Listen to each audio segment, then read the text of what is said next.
Hello and welcome to another year, fourth consecutive year actually, of 15 days of breakaway roping. I am your host, Jordan Jo Hollabaugh, and I am so excited to bring you our fourth consecutive 15 days of breakaway. I keep saying it, I just pinch myself. I love this time of year. It's a little better than Christmas for me because we get to talk about breakaway roping all day long for 15 straight days. Kind of a big deal. And, I'm just so excited. Over the past 3 years of doing this, we've had over 75,000 people listen to this specific series. So I just want to say a huge shout out to all of our listeners out there. Thank you for your support. Thank you for sharing. And thank you for helping In the Loop podcast grow. This year is going to be great. I think probably the greatest year ever. Absolutely. We have some really cool things coming down the pike. And I just want to say a huge shout out to our partners this year because I absolutely could not do this without them. This series of 15 Days of Breakaway 2024 is brought to you by Wrangler. Wrangler butts drive you nuts.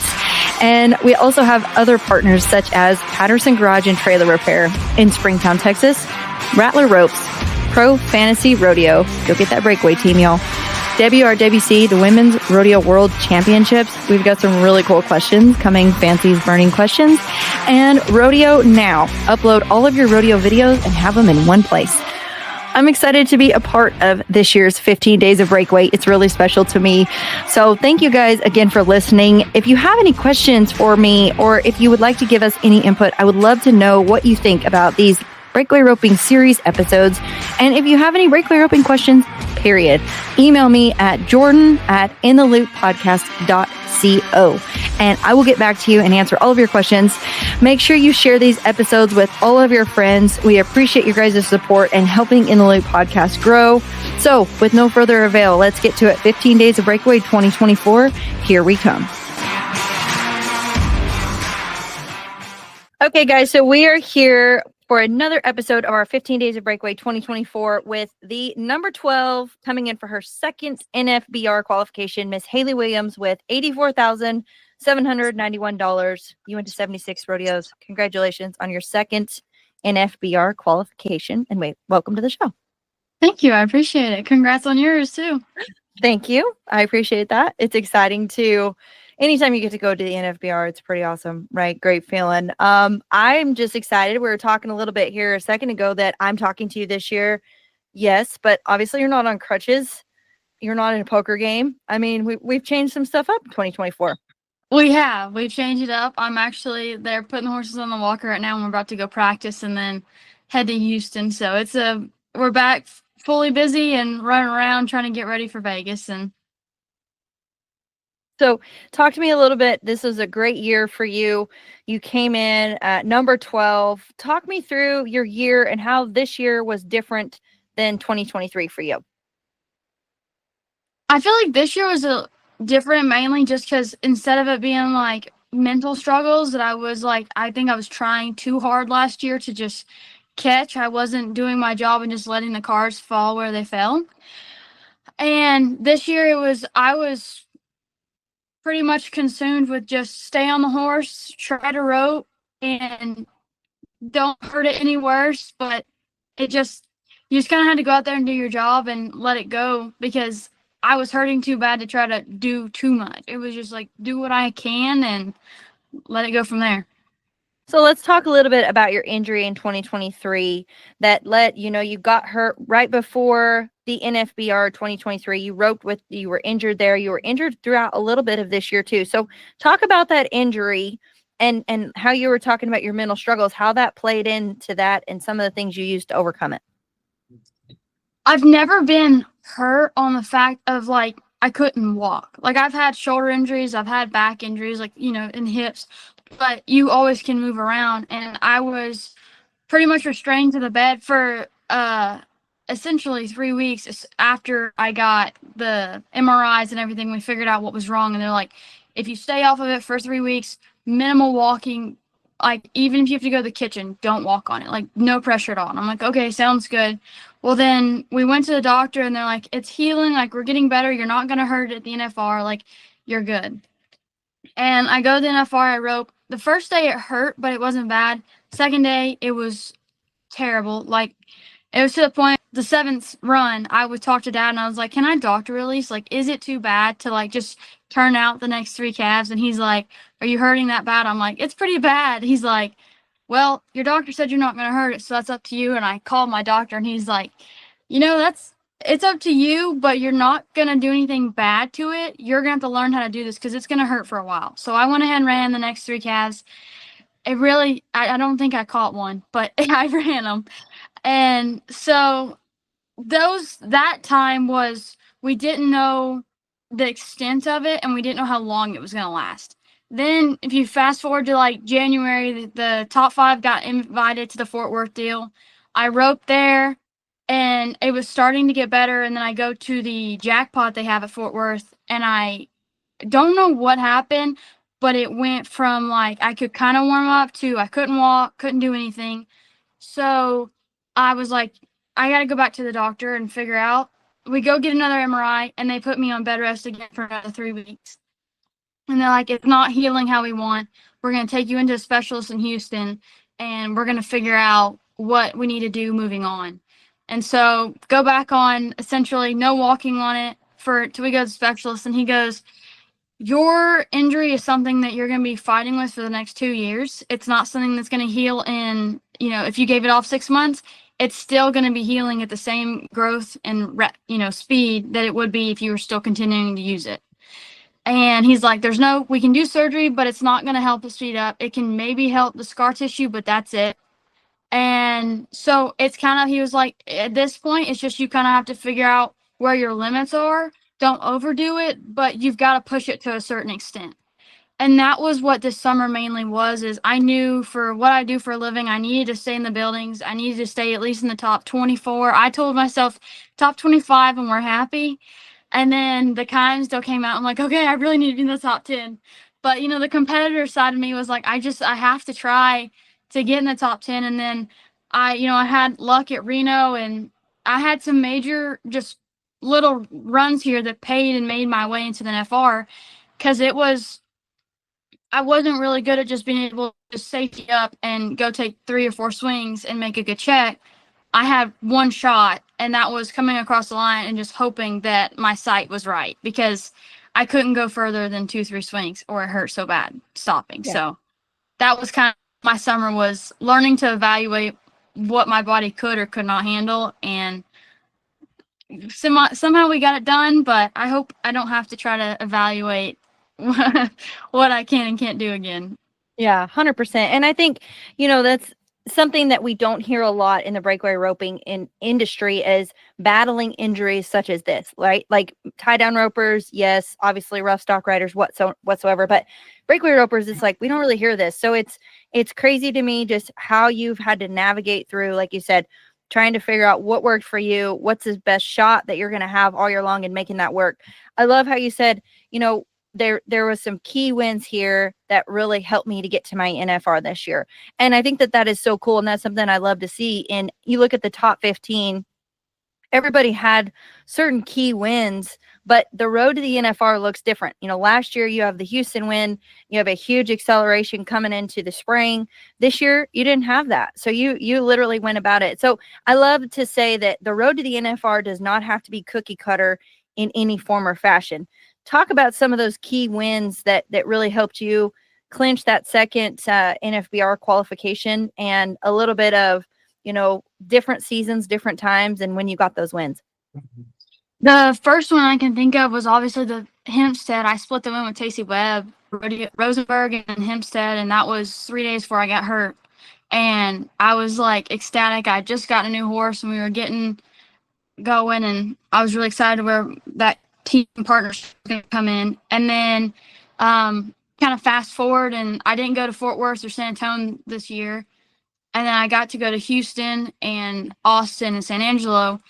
I won a round at Austin. I advanced. I think I won like 6,000 or 7,000 at Houston. And so that money is, when you look at it on the scale of Houston, it's not much at all. But when you look at it on the scale of the breakaway roping and what options, that 6,000 is a lot, and you're gonna have to go to 2 or 3 rodeos to get that anywhere else. And then I won the round at Reno, and that was kind of like, that's a really special run because right before I left for the summer, Red Light somehow cut his nose up, and I've never roped on him in a competition without a tie down. And it was the day before he left with my mom to Reno and sliced it up. I had taken him to the vet. They put stitches in it, and they're like, well, if you put a tie down, it's going to rip the stitches, and he's not going to be able to wear a tie down for a while. So, like, you got two options. You can go brow band, which he does not like at all, or you can just go no tie down. I'm like, okay, sounds good. And I was like, at what point are we going to be able to, put a tie down back on? And so we ended up getting this like super soft one, and it worked after that. But that was like, it was cool because I'm like, we're overcoming both of our deals. I don't know how he did it. Still don't know, but he's not in that pen anymore just because.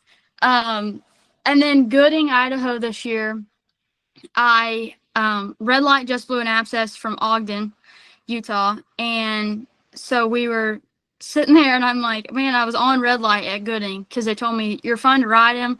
Just give him medicine, he'll be good.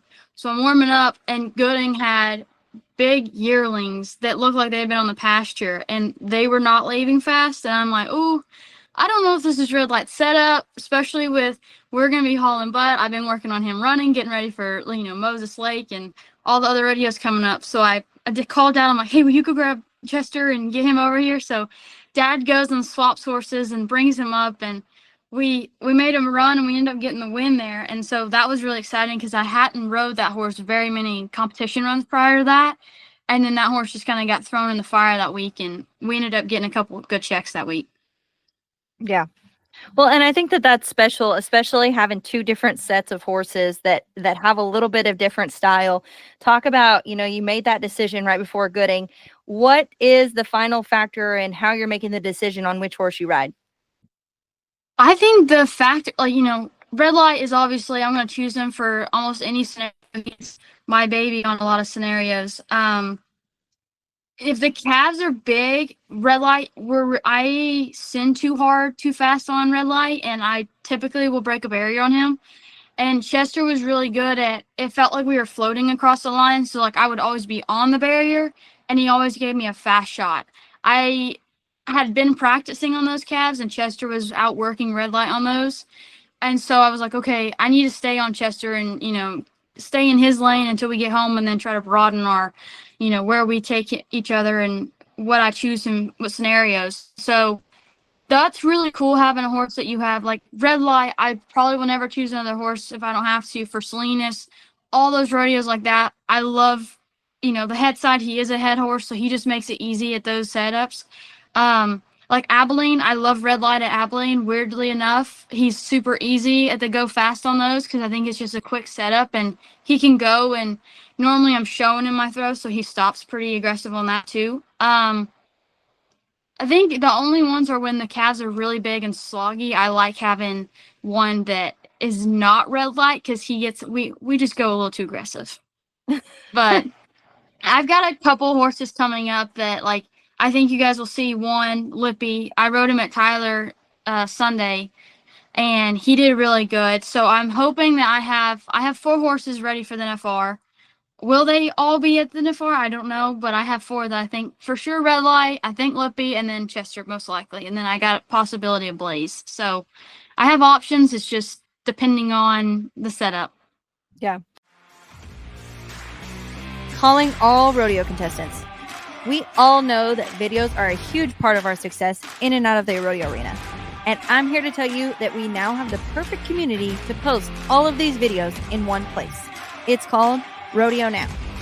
You want to know about the latest stock draw? Need to know how much rain to give your bronc? What about how your breakaway calf ran that last run? Need to send your prospective college coach a demo video? Or maybe you just want to showcase that one special horse that you have for sale. Well, Rodeo Now is a one-stop shop for all things rodeo, made for contestants, stock contractors, and fans of rodeo. Find all of that info that you need right here on Rodeo Now. Set up your free profile, get signed up, and start uploading today on rodeonow.com.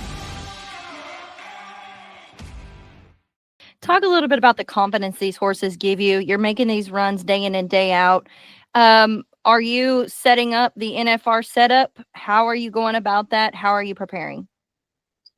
The NFR setup right now. I have the NFR setup in Arizona, And so we leave the 16th headed to Arizona, and I will be practicing out there at a friend's house. But right now I have a longer box and I have fast calves, and I'm trying to reach probably a coil more than I'll rope with NFR, because I'm wanting to make the NFR runs that much easier than what I'm going to have at the house. I've had probably the worst practice session I've ever had the last 2 weeks, because we're changing things. I'm trying to correct some things, some bad habits I created this past year, and I'm trying to just get stronger overall. I'm trying to get my core strength back to where I want, trying to get my horses back working how I was used to them working prior to them having to take care of me for a year. So that's where I'm at right now. I hope that when I go to Arizona, it feels really easy and I have, abundance of confidence going into the Kimes and the NFR. But right now we are head down grinding, trying to get stronger and get sharper before we head out. Well, and I think that is so vital. You said I had one of the worst practice sessions I've ever had because I'm working on things. And so you're not beating yourself up because you've had that bad practice session. You're like, hey, I know this is coming. I'm working through these things. I'm going to find a way and get through that.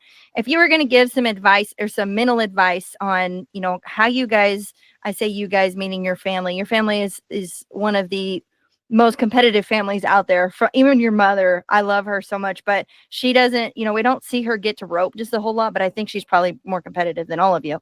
She just smiles more. But talk about, if you were going to give some mental advice or how you work through some of these things when it's not going great, what do you say to those people? I would say if you don't have practice arena, you're not going to know how to handle failure outside of the, in public, in competition. And that's what, we have had a couple girls come to the house. We have a lot of clients at the house every day, and they'll watch me practice and they're like, when I watch you on TV, this isn't you. And I'm like, well, we have the box longer. I am trying to change stuff. I'm constantly working on myself when I get home.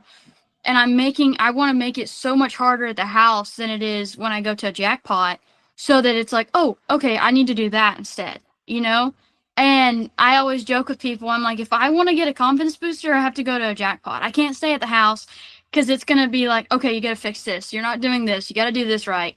Our family is always, it's 110%. If you're going to choose, something in life, then you better be fully committed, because we're not gonna just begin to it. We're 7 days a week, 24 hours. It's our job, and that's what, like, we always joke, we never take vacation. It is a vacation. It's because we're not roping that day and we're just resting, watching movies probably. And used to, before we had the indoor, it was when it rained, all of me and Gabe would be like, whew, a break. We don't have to go outside today. We can watch movies. Dad, let's play some cards.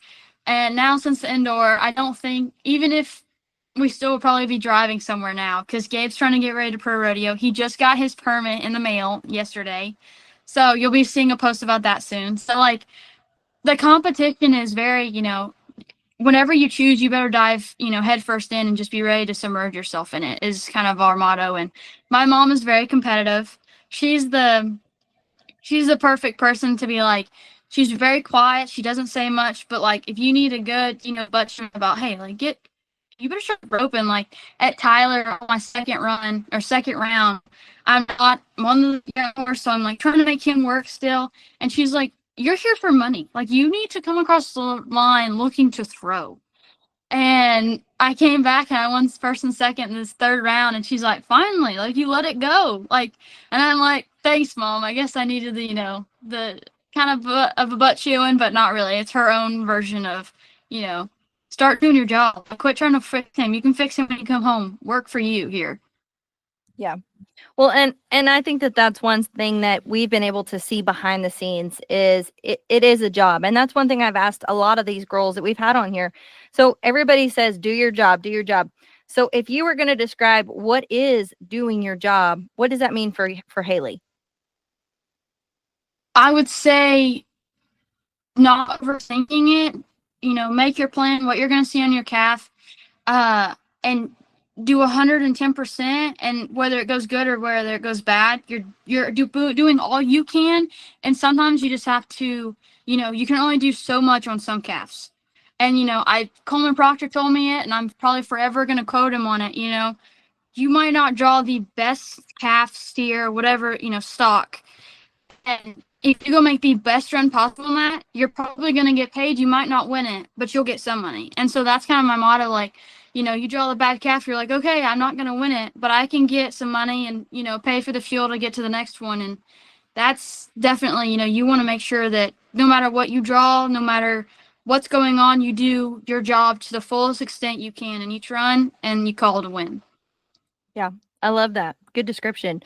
If you were going to tell somebody what the biggest key to your success has been this year, what would that be? My first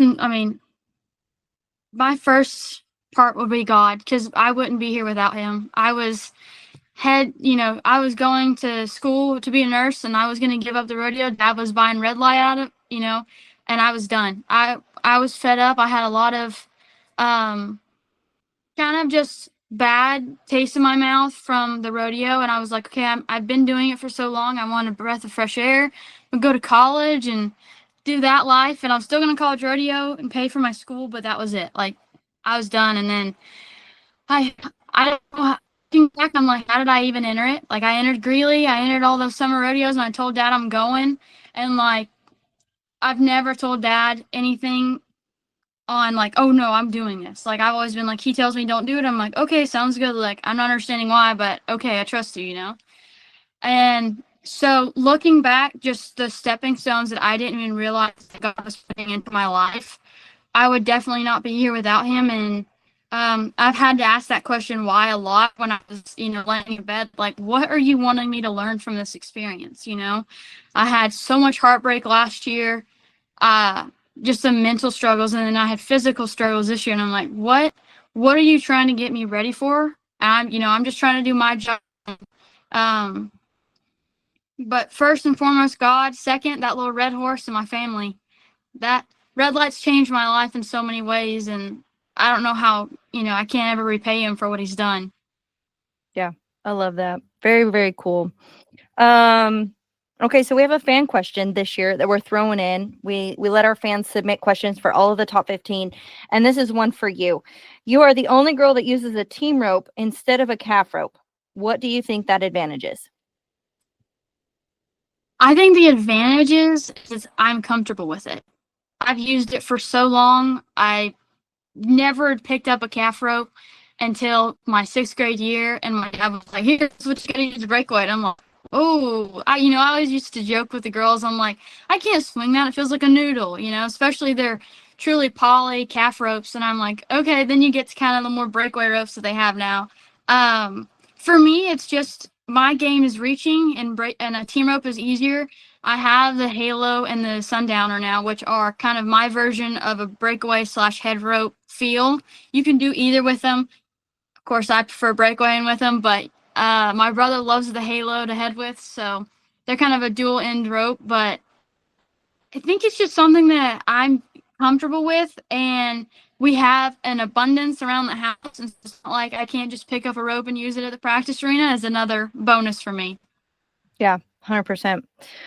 What was your favorite memory inside and outside of the arena this year?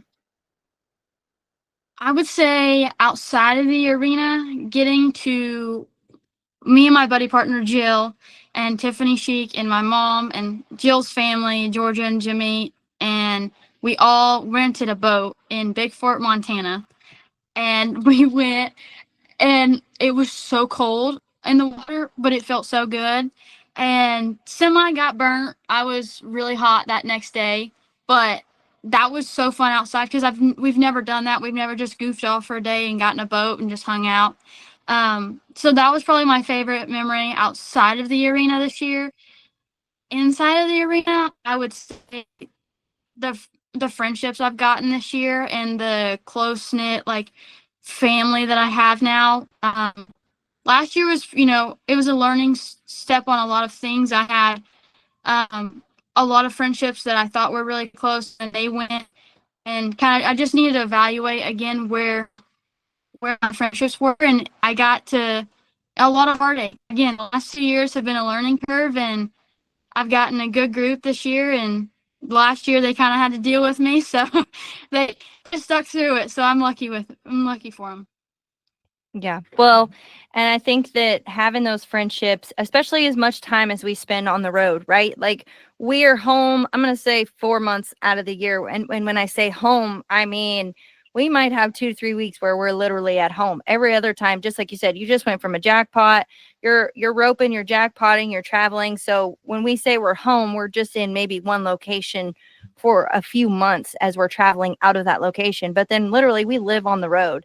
And Yeah. so I think that they are our family out there, right? Because they're the people that we see every day. And so you have to really decide who that circle is for you and why they're there. Yeah, I think, the first year I went out there, I did, I was friends with my friend group now, but I wasn't as close. And um, the past 2 years have taught me a lot on who I am as a person. And sometimes it's not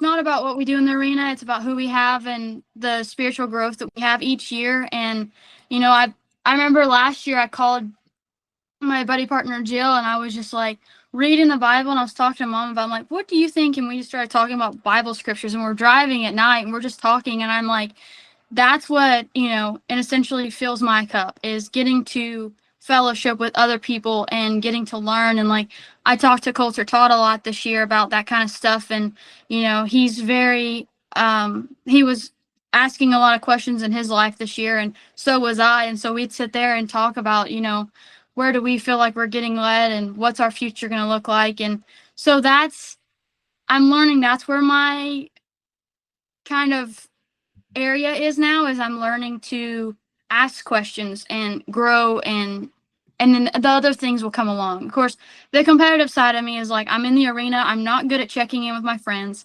Like, Jill and Taylor will send me a text, are you okay? Like, I haven't heard from you for the week. I'm like, yeah, I've just been head down trying to rope, but it's just, I'm having to learn how to navigate. I've never this, adulting is new to me, and it's new to everybody. So Well, and I, as a fellow adulter, 34 years old, you say you've been around so long, Lord, you will always continue to learn, right? Every season in life, and that's equal. We quit learning, we die. And so every season is going to look different. That's why it's so special to me, even on these 15 days of Breakaway, to reflect on the past season, because it's like you're going to go back and you're going to listen to these, 5, 10 years from now, and you're going to be like, oh, I remember that year, and oh, I forgot about this. And so that's where I think it's special to capture these moments, because every next year is going to look different. This year already looks different, right? And so you'll always keep learning. It's just I think I'm like, okay, I got this,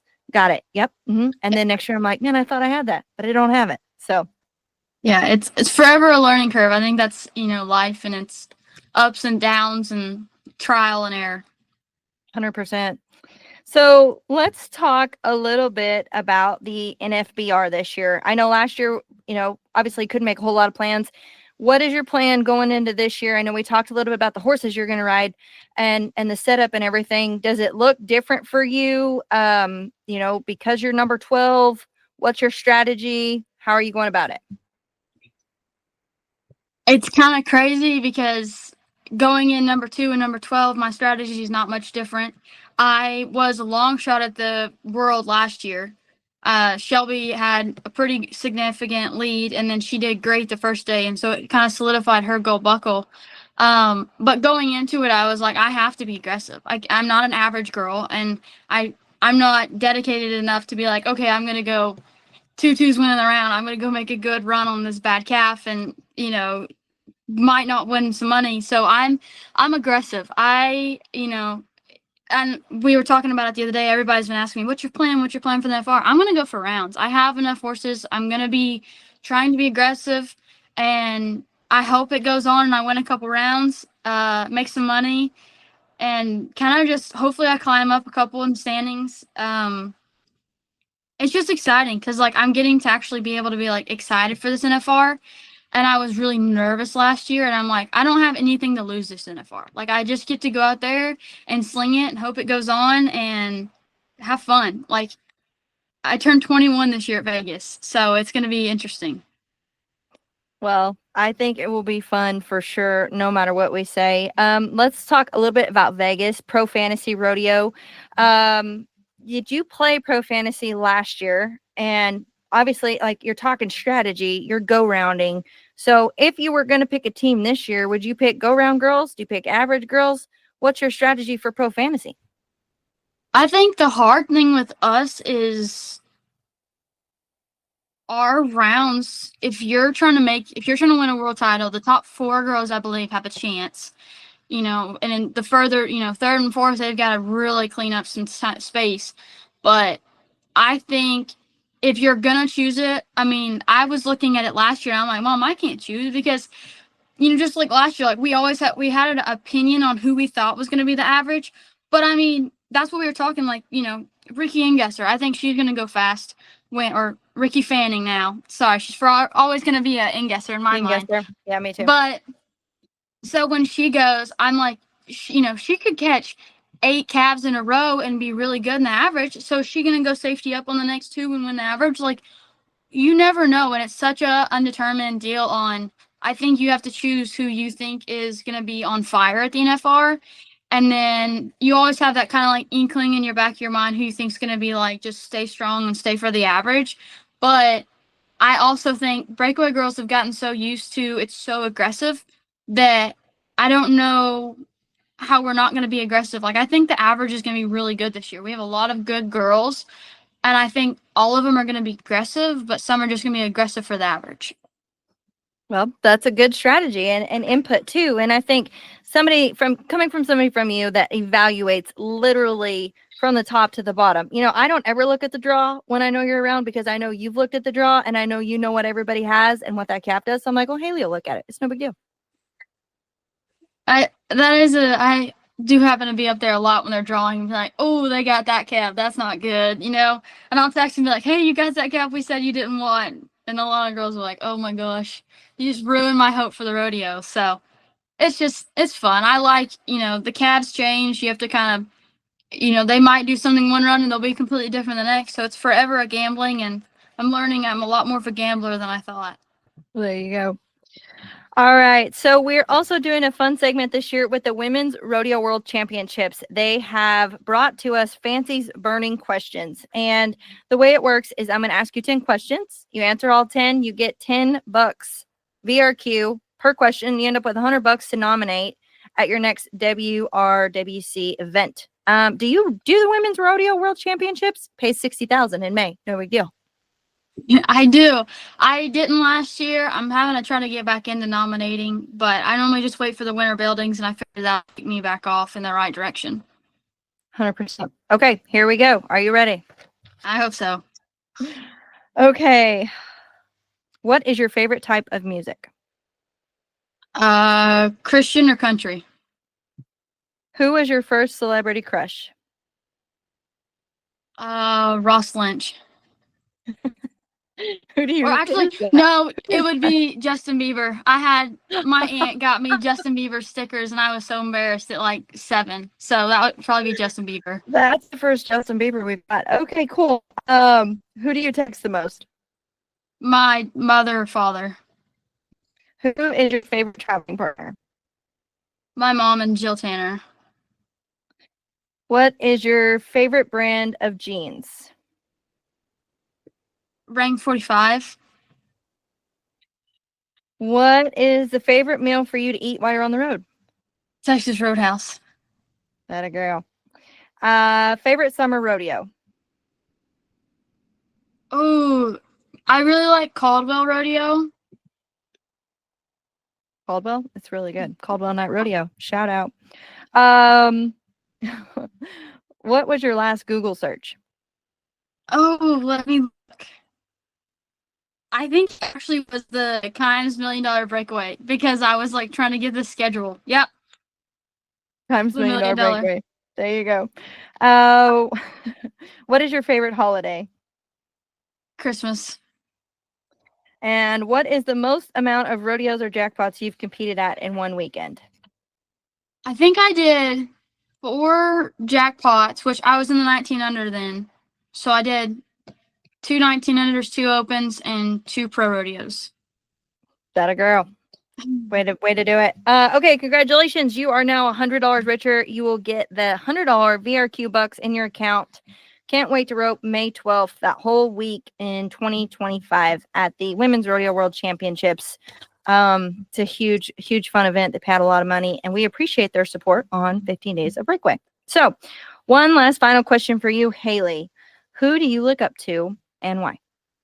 I look up to my mom for her grace through everything, and she's such a strong person for the whole family. You know, I always joke we'd be chasing our tail if she wasn't around. We definitely would. We wouldn't know how to do anything without her. So I definitely say I look up to my mom, and hopefully I can be as good a mother as she is one day. I love that. And Jen is instrumental, not only to you guys, she is a mother out there to all the breakaway ropers. She is always there to film or help, bring coffee, Starbucks. Thank you, Jen. And just a good talk if you need one. So she's a mom out there for many. But congratulations on your second consecutive NFBR qualification. Hali Williams coming at number 12. Thank you for coming to 15 Days of Breakaway. Getting a little tongue-tied today. And we'll see you at Vegas. Thank you. I'll see you there. Congrats on yours as well. Thank you.